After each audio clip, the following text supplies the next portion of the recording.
You're tuning in to the online broadcast network, AFTERBUZZ TV. Over 20 million weekly downloads in over 150 countries, and your number one source for after-show entertainment.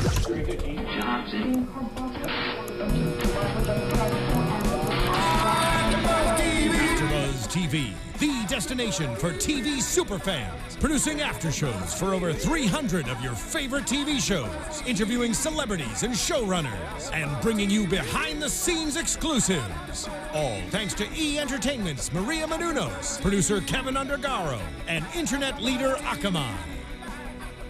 Now, let the buzz begin! Hello, AfterBuzzers! You are watching AfterBuzz TV's MTV Scream After Show for Season 1, Episode 8, called Ghosts. I'm your host, Kylie Hodges, and you can tweet at me on Twitter at @TheKylieHodges, and be sure to use the hashtag ABTVScream. And if you haven't already, hit the thumbs up and the subscribe button on YouTube. And who's my lovely co-host? Hi, guys. I'm Katie Campbell, and you can find me on Twitter at KatieEE Campbell. That's Katie with 3 E's, Campbell. And we're all alone tonight. We are. The killer got to the AfterBuzz TV studio. He did. And now there's only 2 of us. We survived, though. Just kidding. Jason and Kelly are gone, but they'll be back. However, I'm totally spooked after this last episode. Yeah. I'm so confused at who it is. Yeah? Yeah. I feel confident in my prediction. But Really? we will get to predictions in a second. Mm-hmm. But I feel like this episode and the teaser for next week's episode gave me some clarity as to who I think it is, and with good reason why. I just feel, when they do that, they might be just throwing it in our face to distract us. Mm-hmm. So, yeah. So I can never really trust when they do that. They're like, oh, it's this person. Noah and Audrey have even said it themselves, that each bit is a distraction as opposed to looking at the killer. Yeah. Let's actually talk about Noah and Audrey. Okay. So this episode, it's a lot of dialogue with Noah and Audrey theorizing whenever we see them. And you've said in the past that you thought Noah was sort of a narrator for the show. Do you still feel that way? He's still doing it a little bit. I don't think as much. I feel like it would be kind of corny if he was doing it too much. Mm-hmm. But he still does bring this kind of killer logic to the show. Yeah.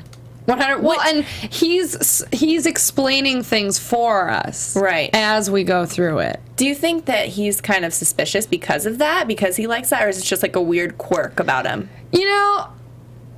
I can see how someone would find him suspicious, but I don't think so. I think he's just the nerdy kid who knows too much and doesn't know when to shut his mouth. Mm-hmm. But he doesn't know too much about the things that we want to know about. Right. And Audrey was suspicious a couple episodes ago. Totally. I'm not suspicious of her anymore, though. No. I think the 2 of them they're on the right track, but I don't think they're guilty people. Yeah. Just like I don't think Emma's guilty. But you think they're on the right track with who the killer could be? Maybe. I mean, they're doing the sheriff's job.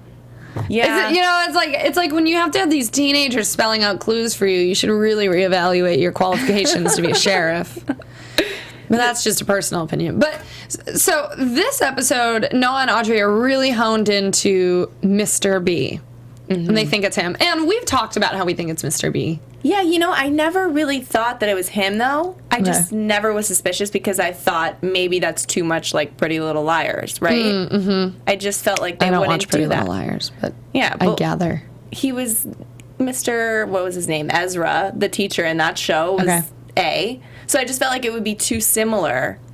But he is creepy, though. Like, he catches them, like, in the past episodes, he caught them on his computer, and he was acting really strange. And I know we talked about that, but he does give this weird vibe. 100%. But I think he's also a distraction. I think somehow he will tie into the whole story, but I don't think he is the killer. Yeah. Kind of like how I don't think Brooke's dad is the killer.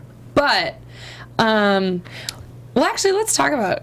Go ahead. I just have to say, I was reading some of the comments. Thank you guys for commenting on YouTube because it's amazing. And you guys bring all these new theories that, make sense. And it has me thinking more about it. And Alan Wanser was saying Mr. Branson, Brand's son. Like, he changed his last name to Branson, Brand's son. Brandon. Is there some... Oh, no. You know? I was freaking out when I read this because that could totally... But why would he be that obvious is also what I'm thinking. Yeah, maybe we're just looking into it too much, but at the same time, OMG. And then another comment from Holly Sutphin, I'm not sure if I pronounced that correctly, but said Mr. Branson and Piper could be twins. Because I know... Piper, I mean, how old is Mr. Branson? He's got to be a young teacher. I'd say mid to late 20s. Okay. And Piper's about 21, which would make her perfect for being the mom and Brandon's daughter, right? Piper wouldn't be a mom. No, she would be the mom's daughter. Oh, okay. Maggie's daughter. I see. I don't know.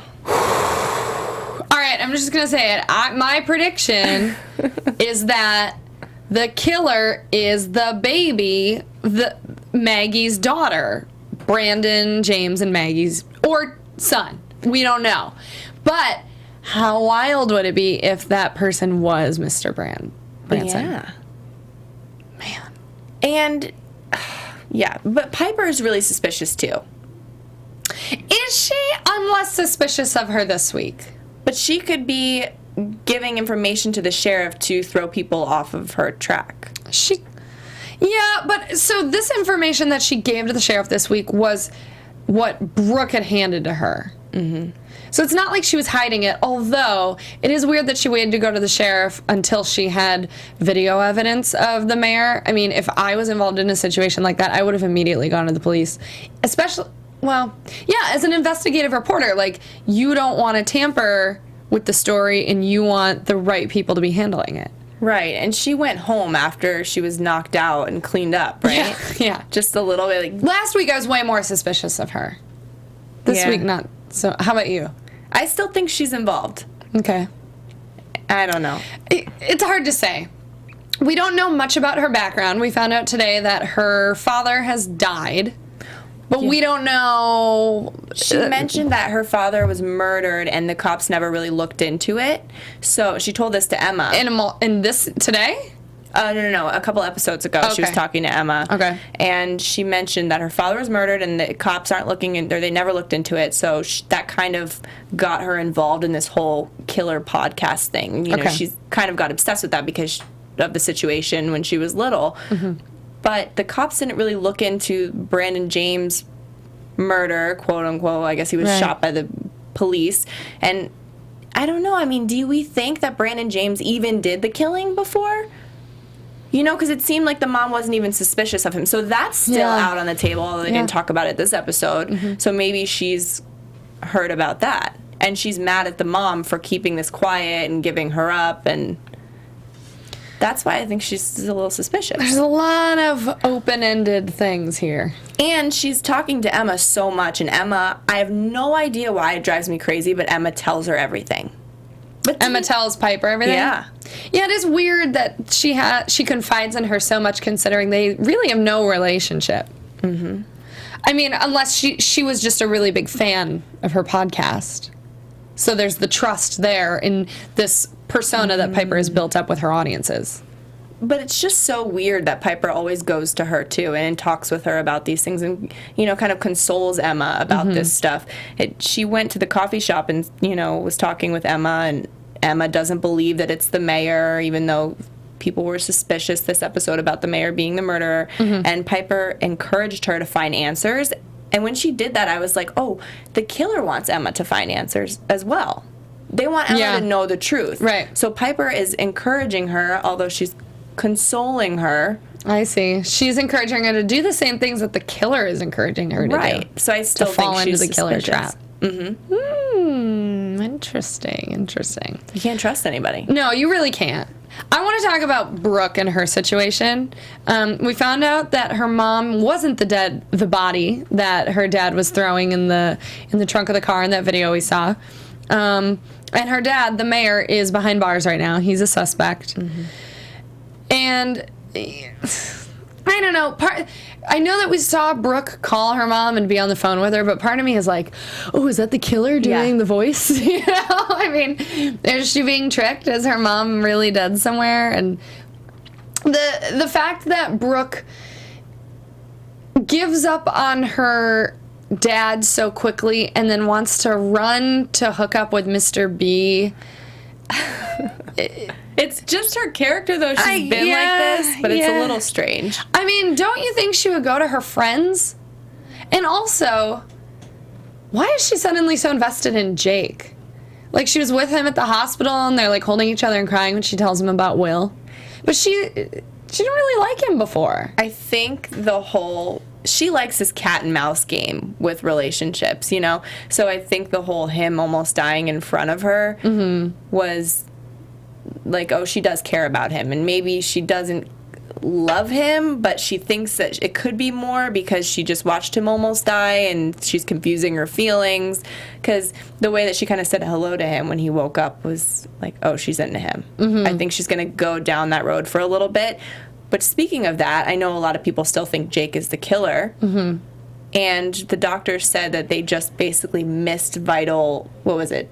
Yeah. Organs. I mean, he got stabbed this area, which is where the heart is. So I feel like if there was some sort of plan he was in on to get stabbed, I feel like it went horribly wrong.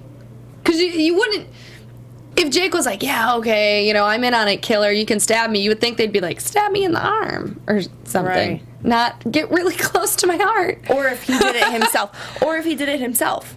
That's true. We didn't see him get stabbed. And it's still strange to me that whenever somebody survives in an encounter with the killer, they're not talking about it. Yeah.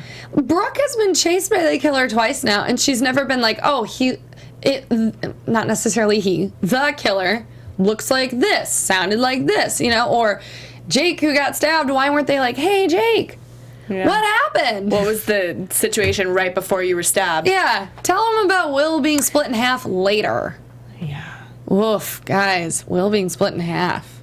I'm still really upset about it. Me too. And that carried over into this episode. I mean, I was very much absorbing Emma's feelings. Yeah. And we were questioning a lot of times if anything was real because she was seeing things. And after a lot of scenes, we'd be like, wait, did that really happen? Right. And it's all imagination because she's not sleeping, so she's having this paranoia. So my biggest question is, the last time we saw Emma was running out into the hospital and speaking with her dad, like, wait. And then she realizes that that's a hallucination. So was the entire visit with her dad a hallucination? Or was the first time that we met him real, and she just reimagined him again in the hospital hallway? I think that it should be that she was imagining him in the first place because it was just a weird knock when he first came into the room. Conveniently right after her mom left. Yeah, I feel like your mom would have seen him. Right. So I think that whole thing is just, she has unresolved issues about her father leaving 8 years ago anyway. Totally. So I definitely think it was just she's envisioning all of that. I wish that wasn't fake, though. Like, I wish that was real. I want to know more about her dad, because for the longest time I was convinced it was him. Yeah. But now, now I'm all screwed up in my head because we saw her dad, but we don't know if we truly saw it. Mm-hmm. But because we saw him, in my mind, I'm like, oh, he seems great. He can't be a killer. But since that was maybe a hallucination, I shouldn't really have those feelings. I want it to be somebody that we've seen every single episode, though. Mm-hmm. I would feel cheated if it was somebody new. Yeah, well, and that's why I really feel confident that the killer is the child of Brandon, James, and Daisy. And yeah, if it's not somebody we know, shame on you, MTV. Because they could, this could be really great if it's someone we do know. But if it is someone we do know, slim pickings. It's got to be either Piper or Mr. Branson. Yeah. It can't be any of Emma's friends. They're too young. And it can't be the sheriff. He's too old. But who would it be? There's more than one. Or is there? Yeah. I mean, we think... It seems like there's more than one. But we don't really know anything.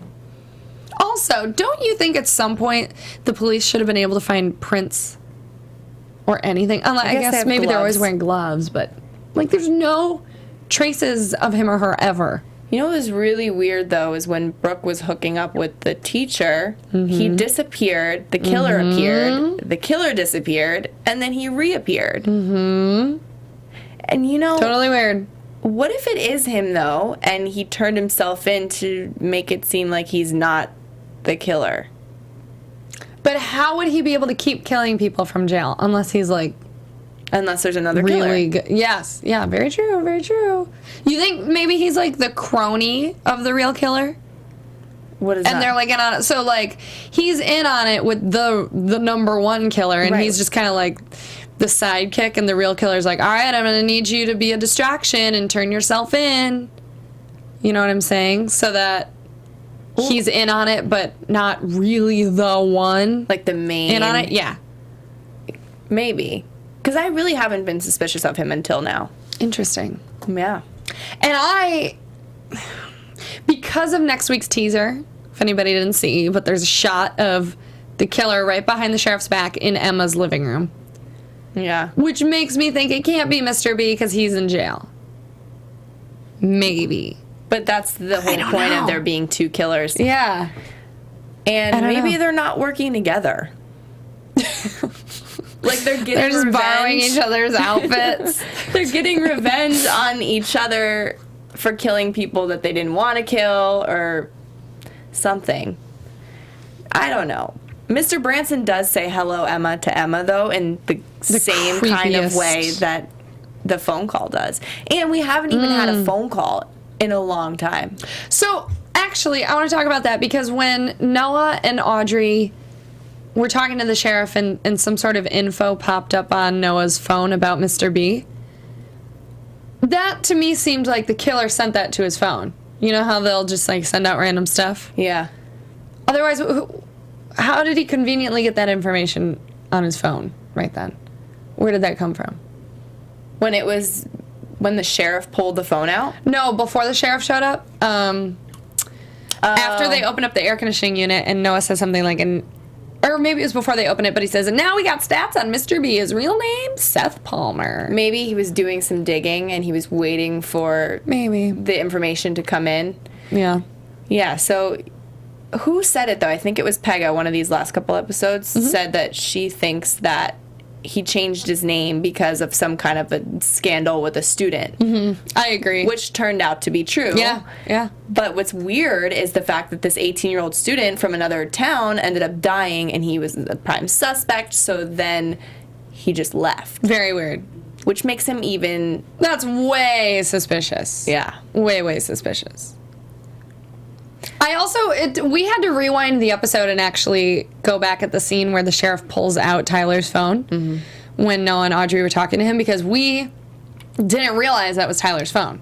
He pulled this phone out of an evidence bag, but we kept thinking, like, is that Mr. Branson's phone? Is that the sheriff's phone? Who's been texting Riley? And those text messages, we reread them and they were familiar to us, but we forgot it was right before Riley died at the the police station. Yeah. So it's Tyler's phone.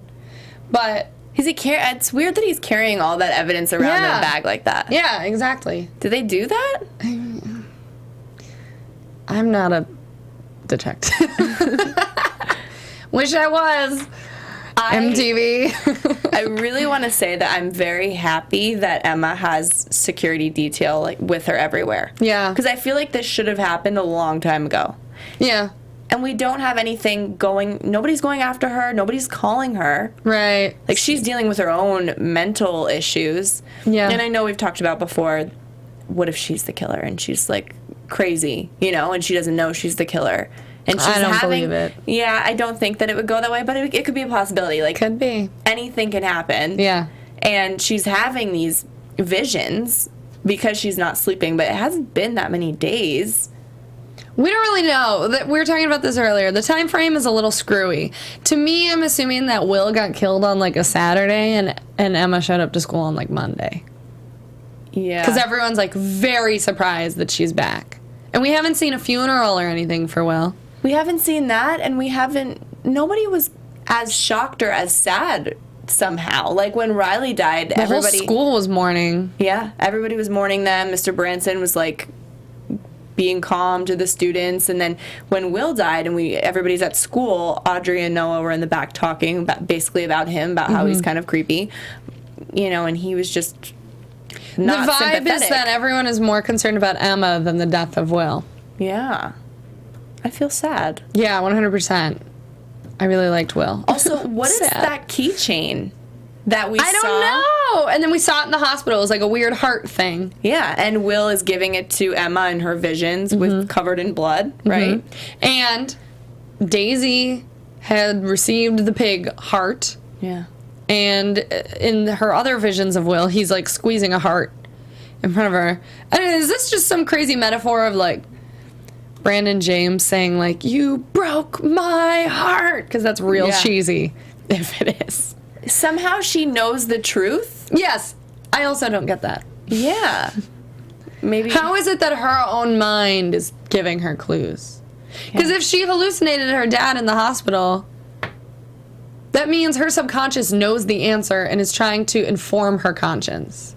Well, because we do also see when she was like 8 years old, she remembers finally this vision of her parents fighting when her dad actually walked out, and they were talking about a baby that he couldn't accept. Yeah. I think that's interesting that her dad left because her mom had a child with someone else and didn't tell her. I think that's a little much. It's a little dramatic to leave. It's not like it was his kid. I would have been PO'd that I was never told.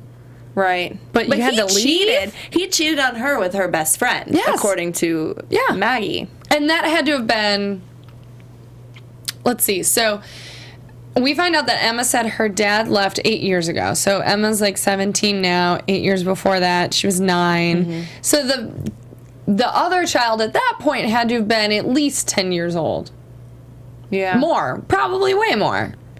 Probably like, What's really 12, creepy is if this is the child from before that's doing the killing or whoever it is, they know so much. Because the mom said she was at a bowling alley the night that she ended up sleeping with Brandon and found out that her boyfriend at the time slept with her best friend. And it was the bowling alley that they were lured to, like the song, and they have all of this information. Yeah, how did they get it? It's really creepy. Why do they feel the need to kill these particular people? I don't know. Like, does Emma's mom care about Riley? Is it more like this child is jealous of Emma because Emma got the life this child didn't get and is trying to make Emma pay for all the pain and suffering that this child had growing up as an adopted kid? That's what I think would be the motive for that child, but it's weird because Emma didn't really have a father in the picture. Sure, so, the last 8 years, no dad. But then the kid also didn't have a mother. Yeah. Who... I'm frazzled. Did Piper talk about her mother? She talked about her... No, she's mentioned that her dad is gone. So that's what makes her really suspicious, too, is because we don't know that aspect of her life or if she had other parents that she lived with or, Brandon James is dead. Her dad is dead. Yeah. Interesting. I'm trying to think if there's anything else that I wanted to touch on, but I feel like... Kieran. Oh, right. Ugh. That flesh-colored beard, guys. I can't handle it. Kieran? Get rid of it. And why... Ugh. Go ahead. Talk about Kieran. I can't. I think that he's really sweet to Emma, that he's there for her, but it's also kind of strange that he was not around at all when all the stuff went down at the bowling alley last episode. He left the dinner with the parents, and he was like, I'm going to go pick up Emma. And he was just gone. Where was he? Did we see him at the end, though, when everyone was walking out with the cops? Yeah. He came in. He came in with the cops. So he was there. He was there. Trying to kill Brooke and Emma and Will. Is he the killer? I don't think so, but I think he's weird. He's totally weird. Unless he's one of them. Oh my god, I don't even know how many there are. I don't know. last thing, and then I want to jump into predictions. I find it really strange how the killer is able to slip out of things so quickly. He slipped out of the bowling alley very quickly when there's an entire police force surrounding it. Which means that he has to be there, right? Yeah, you'd assume that he's like hiding somewhere in the rafters and they didn't find him. Or no, he just took off the clothes. I don't know where he put the clothes, but he's or you're saying he's one of the people. Also very true. That only makes sense, right? Yeah, and same with the end of this episode. I mean, it was literally 2 seconds, Mr. B is gone. 2 seconds, spotlight on, killer's chasing Brooke. 2 seconds, he's gone. 2 seconds, Mr. B is back. He could have easily thrown the costume. Where did he put it, though? I don't know. So many things. So many things driving me nuts. Weird about that whole situation, though. Yes. The fact that they were hooking up at the school. Yeah, because isn't he the one before this? She wanted to hook up in his office, and he was like, yeah, school property. Yeah. So I definitely thought that they were going to get caught, though. I didn't think this whole thing was going to happen and the killer was going to come out. I just thought, like, oh, they're going to be hooking up behind the curtain, and then there was an APB put out on him because of what Audrey and Noah told the sheriff. So I'm like, he's going to get caught. Yeah. And that's going to make him suspicious. But I didn't think this whole killing situation was going to happen. But I don't know. Okay, let's go into predictions. Okay. My brain hurts. And now, your AFTERBUZZ TV predictions. All right, so I think we made it. Well, I made it pretty clear, but why don't you give a prediction of who you think the killer is and what is going to happen next week from what we saw from the teaser? So we see Mr. Branson saying, hello, Emma. So Emma confronts him. I think he's going to look really, really suspicious. I mean, I'm on this whole I think the teacher is involved right now, but that makes me second guess myself anyway because I feel like they might just be throwing it at me. I don't think the mayor is going to be the killer or involved with that at all, but I do think he should be in trouble for what he did. He hit up... What an idiot! He covered up a death. An OD. Yes. Yeah. And for whatever secrets of his wife that he doesn't want out, it sounds to me more like he might have been involved with the death of this person, and that's why he wanted to cover it up. Or even if he wasn't, he's the mayor and he can't have that kind of scandal happening. Like, the also mayor's true. Wife has a friend who OD'd in their guest bedroom, and his wife is on drugs, and she relapsed. You know, so that... He wants to save their whole family, but I think he's going to be, I think for the mayor, he's going to be in trouble for that, or he should be at least. Although I do think the sheriff kind of lets people off the hook, and I think maybe that's why he's having all these issues with not solving who the murderer is, and I definitely thought it was the sheriff for so long. You don't anymore. I'm leaning towards Piper. Because of all the things I was talking about. I just think she's super suspicious. The storyline checks out. She could be the kid. Yeah. And she could be jealous. I for the longest time kept thinking it was Emma's real dad. But then I think that I met Emma's real dad, but then did I really? So part of me is like, oh no, he's great. It's not him. But I'm kind of on the same boat as you as to thinking it could be Mr. B or Piper. Mayor, totally not it. He sounds dumb. Sheriff, too dumb. I don't think that could be him unless he's a pawn. And somehow, but I don't think he's in on it. Also, what happened to that other lady that like took over the investigation? Oh, she's off the case. Oh, well, bring her back because he's obviously not doing a good job. She did such a good job. Yeah, that's what she should be interrogating the mayor or Mr. B. You know? Yeah, she was pushing the limits with Audrey, but she was getting stuff. Yeah, she was getting answers. You know. As of right now, I'm going to say it is Piper only because of the scene in the trailer for next week where the killer is behind the sheriff in Emma's living room. I'm assuming Mr. B is in jail, so that couldn't be him. So let's say it's Piper. Yeah, and she's encouraging Emma to find answers. Yeah, she's a little manipulative. She's really good at getting people to think the way she wants them to think. Yeah, and she was talking on her podcast. She said that she's part of the story now. She's been part of the story the whole time. We're on to Piper. We're watching you, Warby Parker. Piper, we're on to you. All right. With that being said, I am very excited for next week. I think this was a good episode, but God, I just want some freaking answers. Me too. So tell everybody where they can find you on social media. You guys can tweet me on Twitter at Katie Campbell. That's Katie with 3 E's Campbell. Instagram at Katie Campbell 13. And you can find me on YouTube at youtube.com/Katie Campbell Online. I have a vlog. Oh, how about that? Yeah. You can follow me on Twitter at the Kylie Hodges and Instagram just at Kylie Hodges. Thank you guys so much for watching. Tune in next week and let's find out who this freaking killer is. Yeah. Thanks for watching. From executive producers Maria Menounos, Kevin Undergaro, Phil Svitek, and the entire AfterBuzz TV staff, we would like to thank you for listening to the AfterBuzz TV network. To watch or listen to other after shows and post comments or questions, be sure to visit AfterBuzzTV.com. I'm Sir Richard Wentworth, and this has been a presentation of AfterBuzz TV. Buzz you later. The views expressed herein are those of the hosts only and do not necessarily reflect the views of AfterBuzz TV or its owners or principals.